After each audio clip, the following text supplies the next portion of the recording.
Well, hello there, and welcome to podcast number 22 with your boy Angelo. And as I record this, it is eve of election night. Snore, boring. No, I think everyone's on edge. It doesn't matter who you're voting for. It doesn't matter who you're rooting for. You got to be a little bit anxious, a little bit nervous, because if you believe the hype, well, there's hype on both sides, so who the fuck knows. I personally have been assuming Trump's going to get reelected since 2016, just because there's so much behind the scenes fuckery and obvious corruption. I mean, there's corruption on both sides, obviously, but the Republicans and just the fucking asswipes that's in his cabinet and the people that he's appointed to judges. Even if Biden gets over 10 million more votes, or, I mean, he could get 20, 30 million more votes, and I still think the fuckery that Trump will manage to do may keep him for another round as president. Not to mention, he's got 3 Supreme Court justices now on the bench, so if it does go to the Supreme Court, a la Bush and Gore, 01, or 2000, not 01. I mean, you really think that, I just see tomfoolery, if you will. But I'm hoping against hope, and I'm, of course, pulling for Joe Biden. Am not excited. I didn't I didn't mark his name happily. It was more like, ambivalence, which is sad if that's what you're shooting for. But anyway, I'm not going to make this political podcast. We're going to wrap up Angelo's love life and a few other tidbits here and there. But first, I have to mention, go Seahawks. It was a tough game last week. We should have beat the Cardinals, and we fucked it up, and we just beat ourselves. So it was all hands on deck. Everyone was thinking the worst, even though we were still 5-1. But our defense has been atrocious. I know, what a hot take there. And I got to tell you, the game against the 49ers yesterday was the first game where I saw our defense show up. It only took him 7 games, but we got him. And we didn't put the whole game together. We kind of took the fourth quarter off on defense, it seems. But the score was, 37-27? Now, if you watch that game, you know that score isn't indicative of the game as a whole. I mean, I believe it was 27-7 going into the fourth quarter. So our defense was just like prevent, whatever. So their backup quarterback was able to score 3 touchdowns in the fourth quarter to make that score look a lot close. But, it was awesome to see Russell Wilson not throwing any interceptions like he did against Arizona. DK Metcalf looks like a god amongst men. And Lockett was there helping out. Yeah, the running back was a little iffy, but he's a rookie. I'll give him a little bit more of a chance there. I think his name is Dallas. I mean, he did score 2 touchdowns, so who the fuck am I? But the Packers lost, which is great. The Rams got their asses slaughtered by the Miami Dolphins. And Tua Tagovailoa, and I know I butchered that last name, but I'm a big fan of Tua. I liked him in college. I liked him more than Joe Burrow, who went number 1 to the Bengals, who's also looking like a stud. I actually liked Tua and, what's the other kid? Justin Herbert. I like both of those guys more than Burrow. And I gotta tell you, Burrow looks like the real deal. But so does Herbert. And, I mean, Tua's only played in 1 game. And he started off a little bit shaky. But, I mean, who wouldn't be? I mean, as your first start, you're going up against a pretty damn good defense in the Rams. But, no. That Dolphins defense, really kicked the shit out of Goff. And, I mean, they owned the line. And, it was amazing. But, yeah, the Packers getting upset by the Vikings helped us out immensely. Now I think we have a game lead in the entire NFC for the number 1 seed, but it's still early. We still have to worry about the Packers and the Buccaneers. The Saints, I don't think they're that good. I think they're being overblown a little bit. And so, whatever. The fucking Dodgers won the World Series. Ugh. I hate it when big market teams win. I was pulling for the Rays hard. And not to mention, there was a lot of Mariners on that Rays team. Well, there was some Mariners on the Dodgers team too, but like the more immediate players were on the Rays. And they had that Blake Snell kid who pitched a gem before that asshole pulled him in the last game, and they blew it. I don't know. I forgot who the manager of the Rays was, but you done fucked up. But Blake Snell, he's from the area. So, yeah, there was a lot of hometown connections with the Rays. So I was pulling. Plus, I like small market teams. The underdog teams. I don't care for the big, expensive, flashy teams that can basically have whatever player they want. And this goes across all sports, not just baseball. But the Yankees and the Red Sox, the Dodgers. To a lesser extent, the Texas Rangers and the Los Angeles Angels. Every now and then they go crazy and go big. But then NBA, they have that salary cap, I believe, in the NBA. Do they have a salary cap in the NBA? I haven't been watching the NBA in decades, but I still kind of follow it a little bit. But yeah, you can just have one player just basically create a team of superstars because he's a name. Like LeBron, anywhere he goes, he gets everybody he wants, which I mean, I guess that's kind of cool because the players really do have control over the team dynamic, but it's only a handful of players that really can do that. The rest are kind of like, yeah, whatever you say, LeBron and Durant, and I guess when Kobe was alive, Kobe. Oh, Kobe. Even with football, one of the happiest things in this short NFL season is seeing how bad the Dallas Cowboys are playing. I fucking hate the Cowboys. America's team. I wipe my ass with that moniker. How cocky are you that you're from a little town in Texas and you're saying we're America's team? And they just told everyone that they're America's team, and that sports and fucking ESPN and sports media was like, okay, that makes sense. What makes the Cowboys America's team? Why? Jerry Jones is a real piece of shit. Although Tony Romo, I kind of liked him, and I liked Aikman growing up, but that doesn't mean they're America's team. Get the fuck out of here. There is no America's team. Ugh. I mean, I don't even think the Cowboys are the most popular NFL team. I think if you go overseas and you ask, like, let's say you go overseas and you ask what American baseball teams do you know? They're going to know the Yankees, the Red Sox, the Dodgers. That can't be helped. And I think if you ask them basketball teams, they're going to know the Bulls and the Cavaliers and the Miami Heat and the Lakers, of course, and maybe the Celtics. But the NFL, tell me a football team, maybe the Cowboys, maybe the 49ers, possibly the Steelers, maybe the Dolphins, maybe the Seahawks. The Seahawks are a very popular franchise since Pete Carroll and Russell Wilson showed up. I mean, every year in jersey sales, Russell Wilson is really high up there. And when we had Lynch and Sherman, same deal. So maybe Seattle's America's team. You ever think of that, you fucking cowboy fucks? I love it. You suck. Boy, I tell you, I'd hate to be a New York sports fan right now. The Jets and the Giants are both in the fucking cellar. Ugh. They got to be the worst state that has two franchise in the same sport this year. I mean, it's disgusting. Well, now I'm trying to think what other state has multiple teams. California does. But anyway, that's boring. So, anyway, yeah. I hope you all had a good Halloween. Mine was pretty chill. I did not go out, really. I did a Zoom call with one of my friends. We were going to watch a movie, but then we just said, screw it. So we just talked on the phone for a couple hours. And then one of my best friends, my buds, one of my bros, I've known this guy since the 4th grade. I haven't seen him in a couple months, and I know he's been quarantining at home, and, we chit-chatted about it, so we trusted each other. He came over in the evening, and we read some stuff, we chit-chatted, we caught up about some his family stuff and my dating life. And he works for a nonprofit that I donated money to earlier, and I think I covered that in my earlier podcast for my repeat listeners.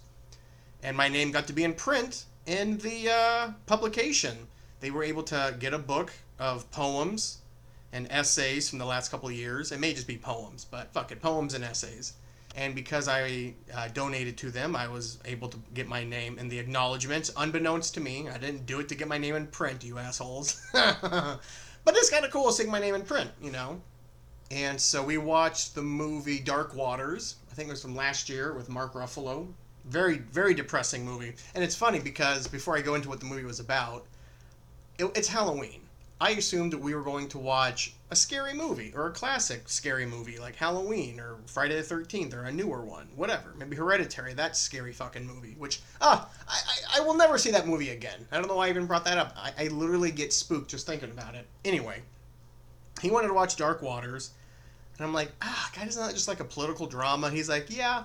It is, and then I was reading about it, and I said, "Shit, this is actual real life horror." This is an actual scary movie because this is real life. Fucking DuPont, man, what a bunch of cocksuckers, right? Fuck them. I knew how bad they were, and I thought the movie was going to basically telling me the information I've already known about DuPont, DuPont Chemical, for all of you who don't know, but it was well beyond that. I learned a lot of shit.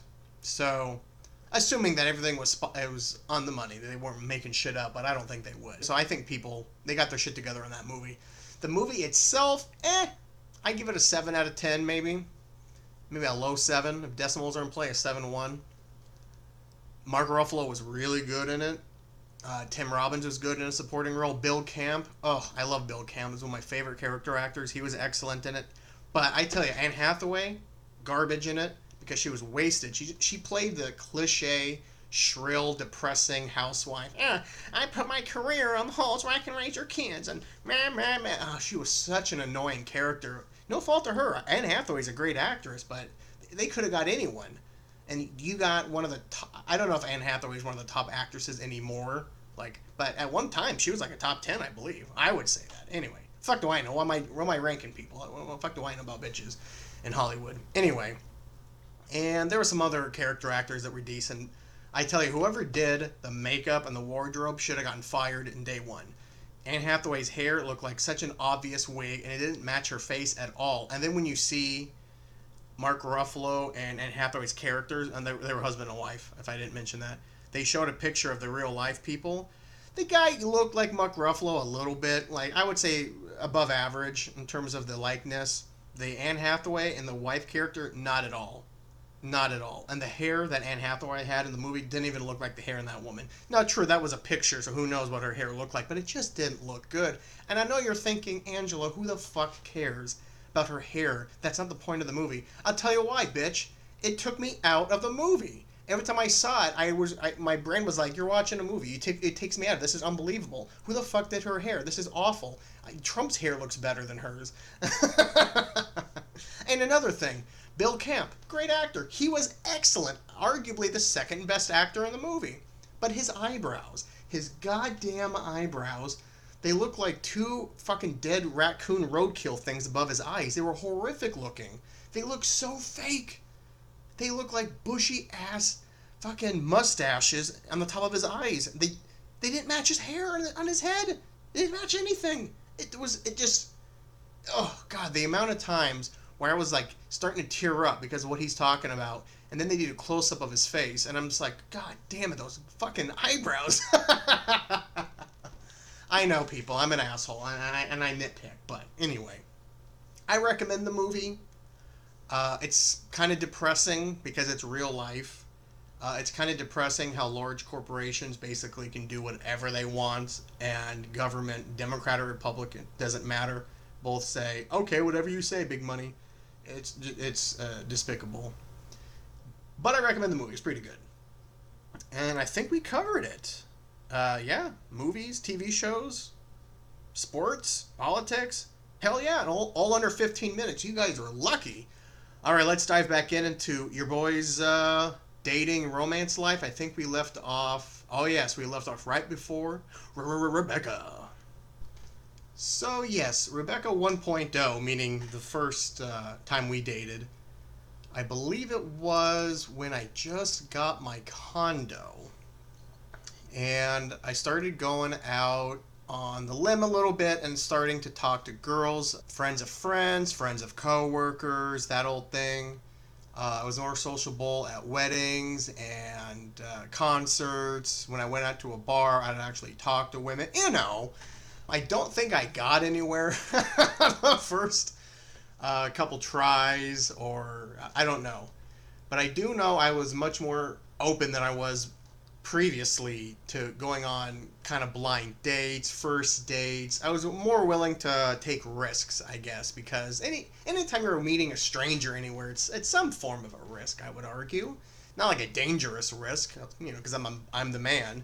There's always a danger risk for those poor women. I heard a couple of years ago from one of my girlfriends. She was telling me and a couple other friends that guys don't truly know what it's like to meet a guy for the first time. And I was listening because it piqued my interest. I was like, you're right, I've never gone on a date with a man, so I don't really know. And so she was telling me there's a reason why we tell all our girlfriends that we're going on a date. That's why we tell our girlfriends where we're going at what time and when we should be back. And if we don't come back at that time, if we're gonna go to another place or whatever, we will tell everybody what we're doing in case we get murdered. There's a digital paper trail. And I thought, holy shit, women have it so fucking hard out there. I mean, I knew they did already, but Jesus, I never think that a woman's gonna murder me. I'm sure it happens, but not to the equivalent of men killing women. But what are we talking about? Murder here. Anyway, so I was going on some dates for friends of friends, whatnot. But nothing was really clicking. Nothing was really clicking. I believe this is when I got done with that little fling with my coworker at the customer service gig. And one of my friends said, well, now that you're kind of out in the scene, we have a couple friends. And I went out with one in Bellevue. And this poor woman was in a long relationship. I believe she said she was in like a 7 or 8 or 9 year relationship with the same guy. She was telling me that they were together since they were like 19 or 18. But he never proposed. They were living together. Roommates would come and go. But he never popped the question, and she just stuck with him. She was trying to be the good Christian girl, she told me, but then the guy apparently was cheating on her near the end, and she kept hanging on to him because that's all she knew was this guy. She never saw anybody else. I don't know. I don't remember if she told me this was the first guy she ever dated. If that was the case, oh, it's even fucking worse. Sorry, I'm getting thirsty here. I'm getting all worked up. So, but I liked her. She was a little bit older than me.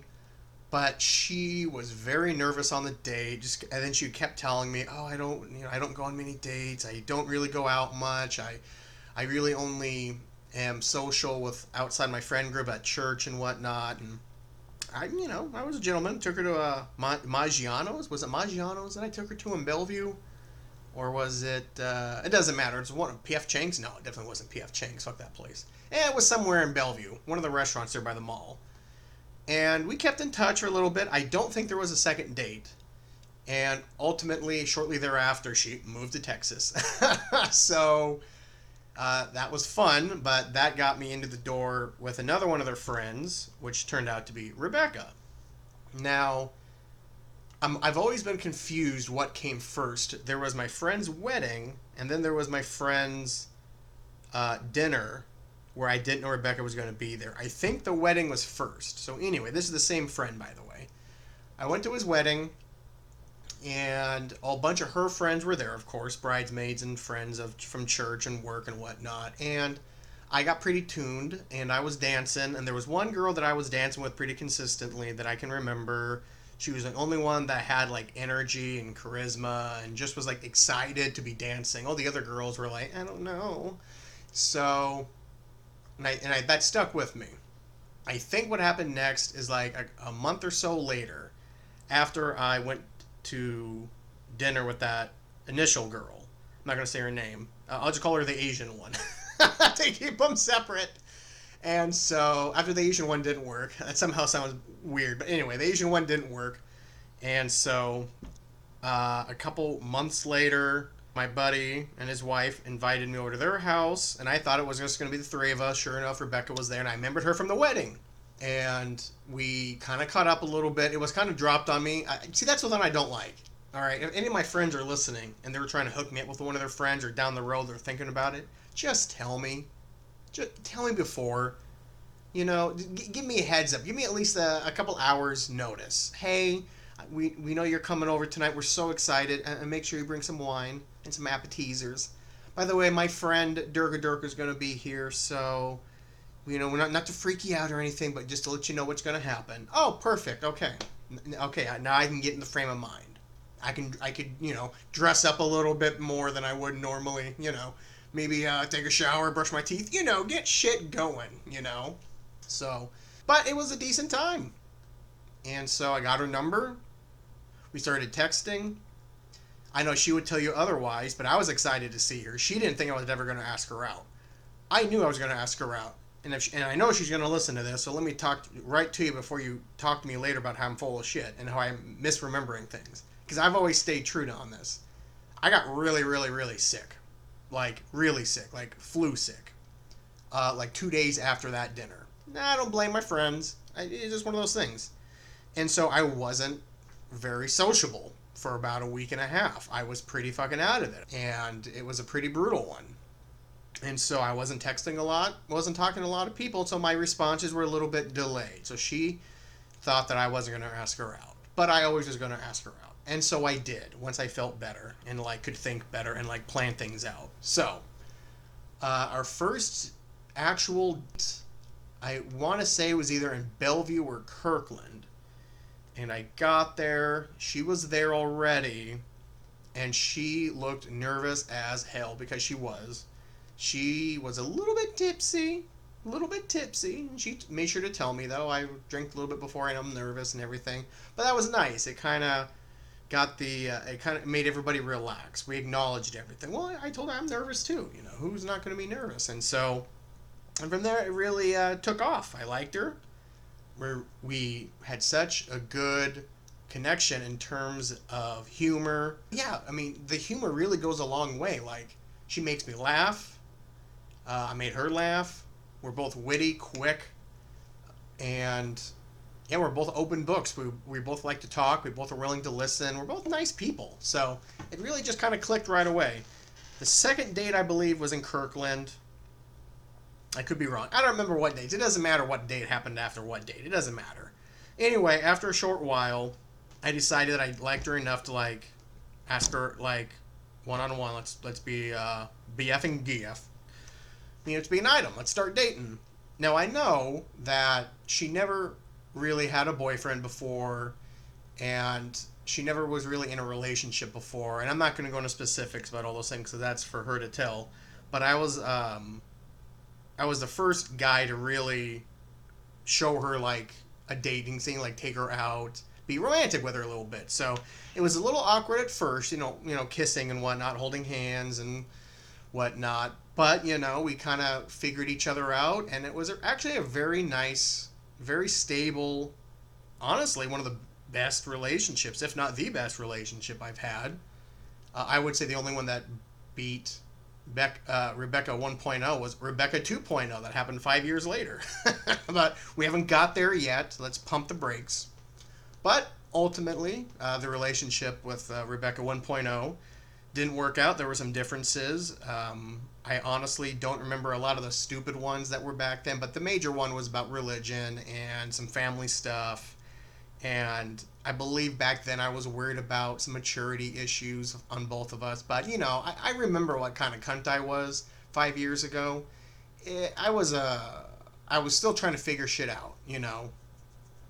I was trying to work on myself, but I hadn't got to the point where I was working on my anger and my judgment yet. So I would hold grudges. I was annoying sometimes. I would relish in being the devil's advocate. I mean, this was right when Trump was elected, and so I think like everyone else that was liberal or progressive or just not a Trump supporter was kind of in shock one way or the other, and I was using that as an excuse to kind of further those issues that I now think that I've gotten under control. But those a couple of years ago, I loved getting in social media arguments with strangers, with friends, with family, posting political bullshit nonstop. I mean, I was one of those assholes, and looking back, I'm so embarrassed of myself and my actions back then in terms of that. And I just got too worked up into it, you know, like a lot of people did. And so I think that played a part in my mental state. And I judged Rebecca a lot for some of her life decisions, past, present, and supposed future. So ultimately, it didn't work out. There was a lot of tears on that one, and it took me a while to get over it, honestly. Never really did, if I'm being brutally honest, until Rebecca 2.0. So yeah, that one was the best, but it didn't end the worst. Like, we ended it like we both were okay with the breakup, but then came the emotions afterwards, wanting to get back together and second guessing and trying to make the other person jealous, trying to convince the other person, blah blah blah blah blah. We've all had a relationship where both people do that. It's not a pretty sight, but you learn from it. I did. So anyway, after a couple months, I would say 3 months or so, 3 or 4 months, I don't remember. An old friend, out of the blue, who I had been more or less a pen pal with, she told me all the way from Japan, where she was living in Tokyo, that she always had a crush on me.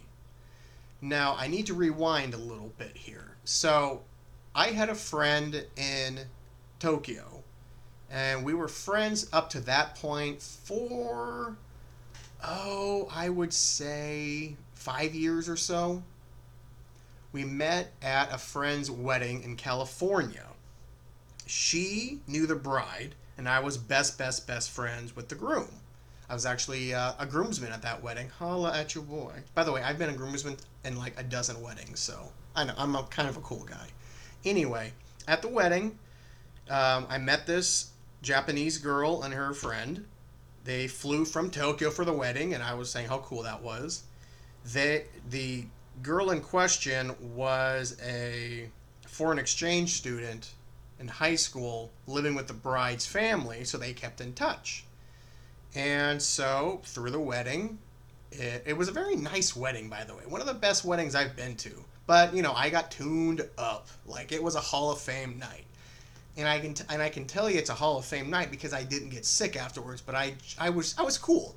I remember vividly being at that perfect drunkenness where I remembered everything. I could still dance. I could still talk. I wasn't slurring, but I was tuned to the gills, baby. So I initially met this girl at the, the dinner before the wedding, the rehearsal dinner. And we got tuned up then. And she was very flirtatious with me. And I gotta be honest, guys, I've never really talked to a foreign girl before that was this kind of flirtatious with me. I didn't really, and I've never been attracted to a woman like that before. And so her being from Tokyo was very sexy to me. And it was just great. We got along, and then we were getting very flirtatious, and I was staying at the groom's house with another roommate, so I knew I couldn't, bring her back there, and she was staying with her roommate in a hotel. And I said to her something about, it's too bad we don't have a little bit of privacy where we can, continue this conversation, wink, wink. And she basically invited me back to her hotel room before her friend was like, no, I'm there too. No. And so we said, oh no, too bad. And so she left, I left, and then we met again at the wedding. We danced a little bit. We got her information, but what are you going to do? I live in Seattle, Washington, and she's in Tokyo, Japan. What are you going to do? So, fast forward a couple years later, we've kept in touch. Nothing romantic, though. Maybe a few times a year, we send a few messages on Facebook.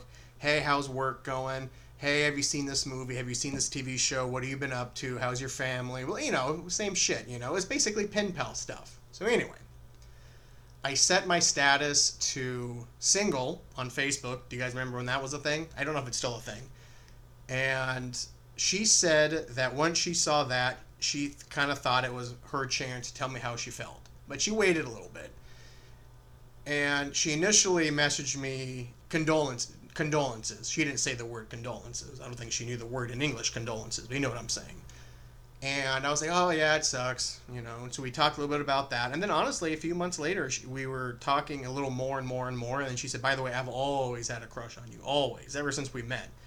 And I thought, oh shit, I didn't tell her this, but I kind of forgot about those romantic feelings or sexual feelings towards her since, I never saw her. We never video chatted or anything. It was all through, text. And so I was kind of taken aback, and I said, fuck it, what do I got to lose? And I said, well, I don't really know you like that well, but I had a really fun time with you. I think you're gorgeous. I think you're awesome. I think we should get to know each other a little bit. And so we started talking almost every day, started turning into video chats. And but it was a weird thing because I've never been in a long distance relationship before. And if I could do it again, I would have taken the time before we met more seriously.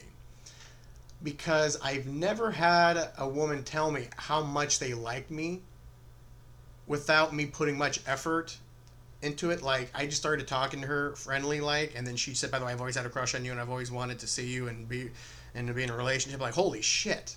So I didn't have to do any work, if that makes any sense. There was no build up on my part. It was just kind of handed to me on a platter, this woman's heart, if you will. Not to sound dramatic, but I am. And I gotta be honest, gentlemen and ladies, Angelo from a couple of years ago kind of took that for granted. He took it for granted. Got a little cocky. So I used her telling me all these things about me, and then we started talking more and more about the sexual side of stuff and more about what do we want to do in the future and blah, blah, blah, blah, blah. I mean, that I started to say, you know what, this is good. Maybe I do have what women want, you know? And so instead of like working on myself physically and mentally, I let it go to my head in the wrong way. So I started talking to a bunch of other girls as I'm talking to this Japanese girl who I am trying to make a relationship work, but I'm also trying to protect myself in case it doesn't work. But near the end of us talking before we actually met, I said, this isn't right for her. So I stopped talking to the other girls, which I never did anything. I think I went on 1 or 2 dates, but it was nothing serious. We decided that she was going to come and visit for a week. And again, it would have been a good time for me to use the time leading up to her visit for me to start getting in shape, start getting the house in order, you know, just start to get shit in order. And I really took it for granted. I thought I didn't have to put any real effort or planning. I mean, I did plan some things for us to do, but I didn't really set her expectations, you know. I don't really think I told her what Renton, Washington was like and how Renton, Washington is not like Seattle or Los Angeles or New York or Chicago. I didn't really tell her how bad the traffic is or how the things that I'm planning on doing would take X amount of time, but we would have to stay here. You know, I didn't really give her anything. And so, yeah, I wish I treated her better on that one. So she flew here, I picked her up, and we were like magnets, just bam, right together. And that was a real fun time, but like I kind of said already, I wish I planned things better. I just wish I treated the situation with more respect that it really required, you know. She deserved more on my part. So, by the way, a little funny side note here. I learned that Japanese culture, meeting a spouse's or a partner's or a boyfriend, girlfriend's manager, boss, is as equal of importance as meeting that person's family. Okay? I did not know that. Again, I should have done some motherfucking research on Japanese culture when it came to things like that. Ugh, I'm a fucking mook, you know? Anyhow, one day I took her to Seattle because she wanted to see where I worked. And so I was walking around the Amazon campus around South Lake Union. Then I walked her up through the Pike and Pine.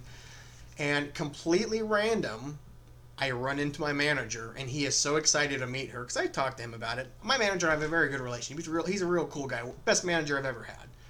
If he's listening to this, you know what I'm talking about. I've told you that before. You're the man. Anyway, he was excited to meet her. And she was so nervous. Like I've only seen her blush once, and that was it. And I could tell that she was like uncomfortably nervous and anxious. And later, she's told me that she just like, to her that was a big deal. In her culture, that's like showing a big important figure in your partner's life. Like your manager basically that doesn't support you, but helps you support yourself, if that makes any sense. I don't know. All I'm saying is that one's boss is very important in that culture. I didn't know. Second thing, obviously family is too. So she got to meet my father on accident as well. This poor girl got so much thrown at her in 1 week with your boy Angelo. So I believe in the 3rd or 4th day, I locked my keys in the house. So I had to call my old man because he had the spare. And about 10, 12 minutes later, he showed up the house. Now, he's never met her. She's never met him. He is from America. She is from Japan. What do you think would be the polite thing to ask your son's girlfriend who's from another country who they just met and you're meeting for the first time? Let me give you a few cliche questions he could have asked her. How was the flight? How are you liking it here? How do you like Angelo's condo? What do you think of this guy? If you want to be funny, plenty of things. Plenty of things. Tell me about Tokyo. I've never been. Oh, tons of things. Limitless, if you will. But what did my father ask this poor girl? He asked her, "Do you know any Yakuza?" All right, sorry about that doorbell noise. That was my doorbell, my Uber Eat. My dinner got delivered from Uber Eat. It's Greek, in case you're wondering. I really got into Greek food. There's a damn good Greek place out here. But anyway, where did I leave off? Oh yeah, my old man being racist. Oh god, the first time you meet someone from Japan, you ask her if she knows any Yakuza. I mean, Jesus Christ. I'm like, Dad, you're Italian. What if everyone just assumed you were in the mafia? I wouldn't get offended. I would just say they were wrong, and I would change the subject. Oh, okay, well, you're a moron. I love him, though, but Jesus. Anyway, that was a fun time with her. And then a couple months later, I flew to Tokyo. Before I flew to Tokyo, and we were still talking, she alluded to being somewhat disappointed in how I handled her trip, and rightly so, like I've established. Now, in my defense, I think she was a little overboard in some things, which I think she would now later acknowledge. So, she made a point to tell me how serious she was taking my visit to her country. And I said, fair enough. Now, this time, I worked on myself hard before meeting her. Now, again, this was only 2 or 3 months later. At this point, we were technically dating for roughly 8 months. But how can you really call that dating when you're chit-chatting a couple times a week and video chatting a couple times a month? And in reality, you only spent 2 weeks together. So it's always weird for me to say how long this relationship lasted. But mentally, I would say, and I would even add emotionally. So I guess that would add up. This was probably, if not the longest, one of the longest relationships I was in. But it was just strange because physically it just wasn't there. So I flew to Tokyo for a week. Now this is where I knew the relationship was basically over. I was expecting her to do what I did when she flew here. Take the week off work. I took the whole week off, cleared the calendar, devoted the whole week to her. One of the few good things I did. I got off the jet. We talked about it. I was under the assumption, because she told me, or she at least made me believe that, she was doing the same. No. She told me she was unable to take all the time off.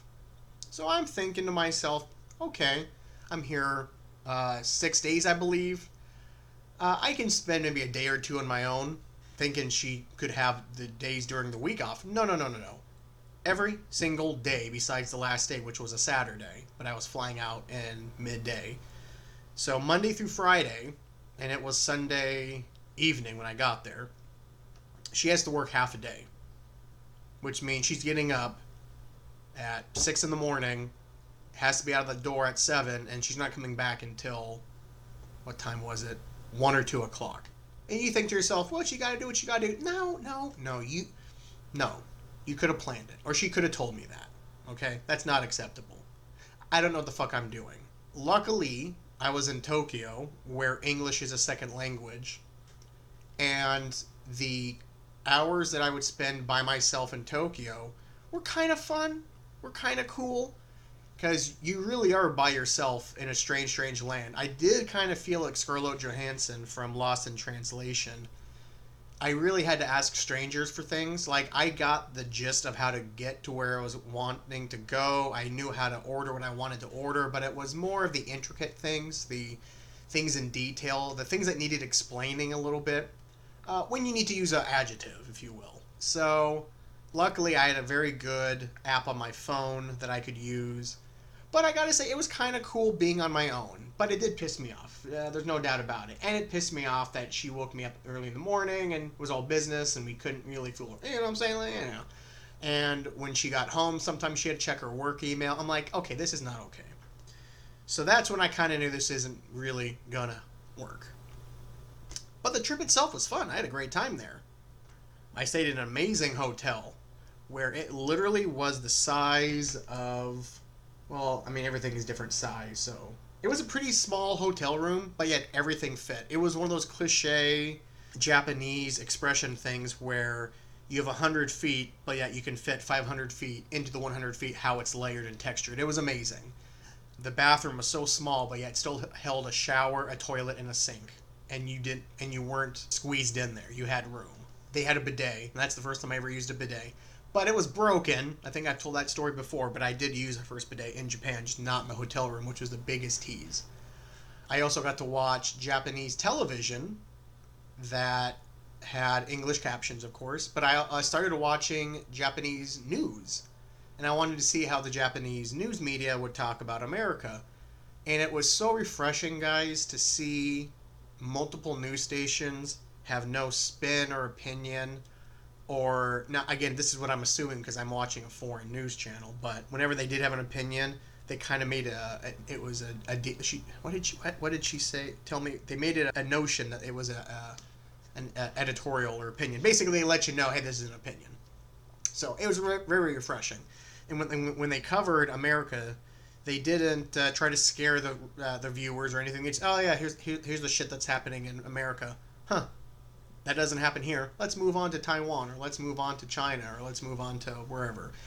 I went to the best zoo I've ever been to. That's where I saw pandas. Oh, pandas are adorable. Dumb as fuck, and they should have been extinct forever ago, but they're cute as hell. And I went to a beautiful art museum there, and I saw a bunch of Godzilla stuff, and I went to this giant mall. I mean, I could keep going and going and going. It was a great trip, but when we were leaving, there were some tears there from her, which was surprising because I didn't think she was having a good time with me because she was a little critical of me. She made a point to tell me how much I was sweating and how she thinks I'm overweight and I should try to lose weight. Damn well knowing I talked to her how I was struggling in that and how I was trying to lose weight. Now, I also need to point out, I went to Japan in August or September. It was so goddamn muggy that I was sweating just standing still in 20 minutes. And I kept telling her that I am out of shape, yes. However, I am not sweating because I'm fat or out of shape. I am sweating because everyone who's not Japanese, anyone here who's white, is sweating like me. And she would find it funny because she's, well, yeah, everyone that's white is overweight here. And to her credit, every American or European I saw there, Australian, most of them were morbidly obese. I was actually the best looking American that I saw there. Now, the only white people that were better looking than me were the fit Australians. But by the way, I have never seen more horny men, like out in the open horny men, than the Australians in Japan. Like 3 of them wearing tank tops, showing off their beautiful muscles. Now, these men were attractive, I'm not going to lie. They would just walk up to a group of girls who, now that's just me, I couldn't tell if these girls were 12 or 40. However, these 3 just walked right up to them and said, "Oi there, love. What are you drinking there? Do you want me to buy you a drink? Oi," and stuff like that. And the girls would, do the cliche Japanese laugh where they cover their mouth and go, hee hee. And I never saw any Australian man actually close the deal. But god damn were they horny bastard, just walking right up. Now, the South Africans were the fucking assholes. Fuck you. Any South Africans hearing me? Oh, you're a cunt. They were the things, they were like pushy. Like, one of them kind of got physical, but luckily someone got him away. But the South Africans were real scumbags, the ones that I saw. Is that indicative of the entire white South African people as a whole? Probably. Anyway, but it was a blast. I highly recommend Tokyo. I actually would love to go back, and I've talked to her. Because, by the way, we did end things, which was shocking to her, which I found surprising. She assumed we were getting married, or damn well close. And I told her I felt 0 of that, and that we still needed to work some things out. I would still like for her to visit me and I visit her again. Maybe we should visit each other longer. Now, to her credit, she said that was unfair to her because ultimately it would be her moving to America. It would be her leaving her country, friends, family, job. And I never asked her to do that. I was open to doing that to Japan, and she just said, she shut that down immediately. No, no, no, no, no, no, no, no. It's stupid. You're not coming here. Now, one of the many reasons I liked her was her sense of humor. She said, "I don't give a fuck about leaving my family or my coworkers, and I don't have that many friends." So she wasn't like that upset about leaving all that behind. But yes, she's leaving everything behind, and she needs more of it to be a chance. She said, "If I go back to visit you for more than a week, it's going to be because I'm going to be living with you. I'm not going to take a month off. I'm not going to move over there on a 6-month trial. And it's not fair." And she was right. But I wasn't comfortable letting in someone who I didn't see as a stranger, but I wasn't comfortable enough to just invite her into my life and have that be it. So, through some tears and some anger, we decided to end the romanticness of the relationship. However, we still, to this day, talk. Not as much. I actually have barely talked to her the last couple months, but ever so often we do catch up a little bit. But the romance stuff is gone. It's more so back to the TV shows, movies, how's everyone's family doing. We do talk about if we're with somebody, but it's never flirtatious, so we can pretty much bury that corpse in the backyard. And yeah, so that was, I think that was the last serious relationship until Rebecca 2.0, but there was a few more relationships I had before that. It just wasn't as serious. But we're going to have to wait till another podcast. I can't believe it. I'm almost 50 minutes into this bitch, and I thought I would catch everybody up to my current state of relationships. I didn't know there was going to be a part 3. I didn't plan for this. I literally have a cell phone note app full of ideas for podcasts, and I'm stuck on this shit. Well, I apologize, people. I thought this would be the last one about my love life, but I guess it's not. So, I guess upcoming round 3, it's going to be, a couple more relationships, Rebecca 2.0, and what I'm doing currently. And this may be the last podcast with Donald Trump in office. Whoop-de-doo, I hope that happens.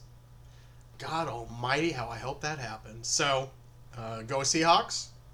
And yeah, take it sleazy, everybody.